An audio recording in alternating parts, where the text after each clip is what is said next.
Welcome to our monthly interviews, 5 Minutes With, organized by ants.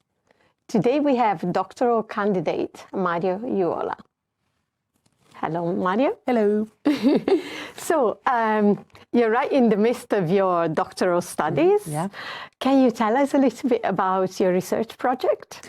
Okay, I'm a part of this Kone Foundation funded project called Smokestack Memories, led by Tiina Eikäs.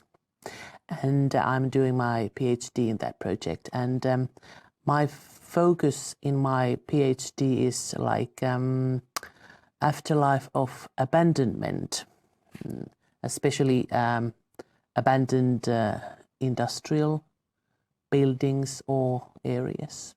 Yeah, and today you brought some pictures with you as well. Can you tell us what these are about? Well, this is the former Toppila pulp mill silo, and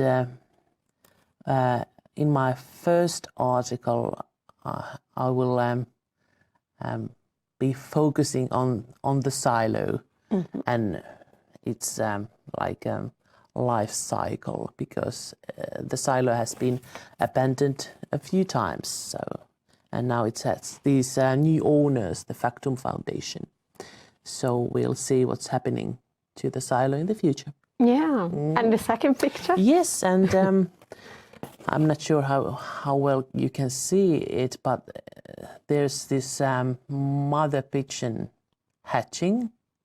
And while I was visiting the silo for the first time, there was this huge pigeon colony that was living in the silo, and she was one of the birds, the pigeons I saw there. Wonderful. Yeah. And so in the research, out of curiosity, was there a moment that really kind of told you this is what you need to be looking at? Yes, because I've had the opportunity to visit the silo 3 times for now.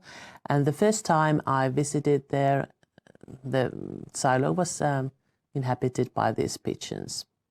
And the second time, the new owner had cleaned the place, so no more pigeons, and everything was very sterile and clean and stuff like that. And the third time, there was this huge entourage because of the people from the city of Oulu and the new owners, and me and some other scholars also, and the person who was in charge of this happening or gathering.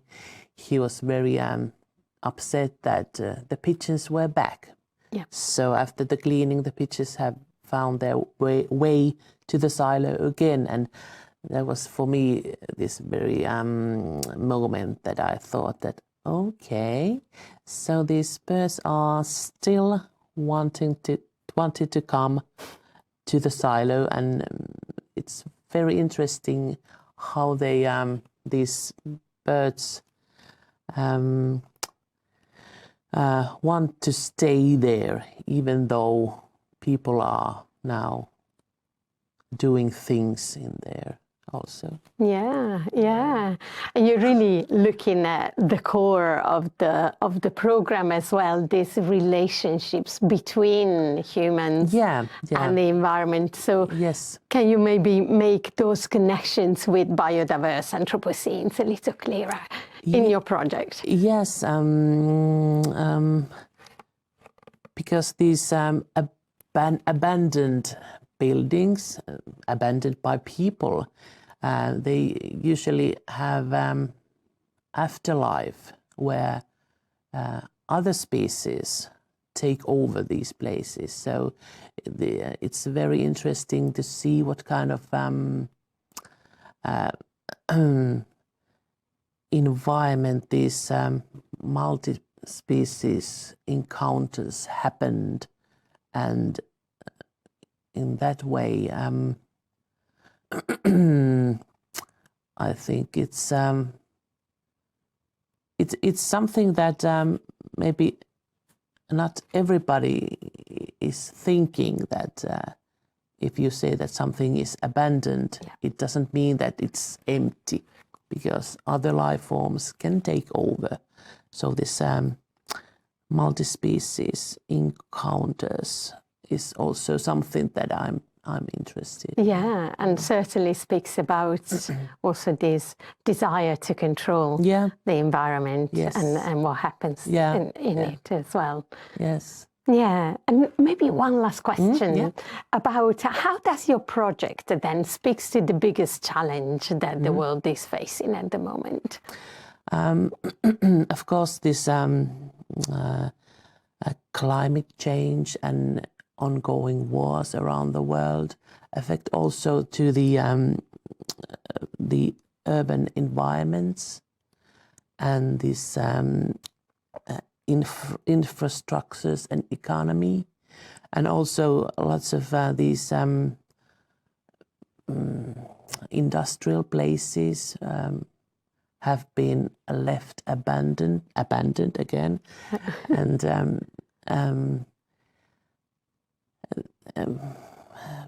people try to think the reuse of these places, what to do with them, whether tear them down or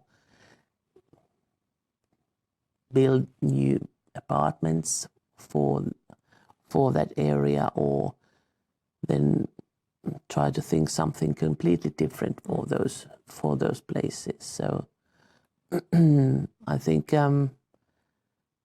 especially in Oulu there are very many these new housing projects that are around these former industrial places, like in Toppila area. Lots of new housing projects are going on. So I think that's something that is the future, or can be seen in the future more and more. Yeah, definitely worth investigating more. Yeah. Yes. Well, thank you so much for sharing your project. And thanks everyone for being with us. See you next month.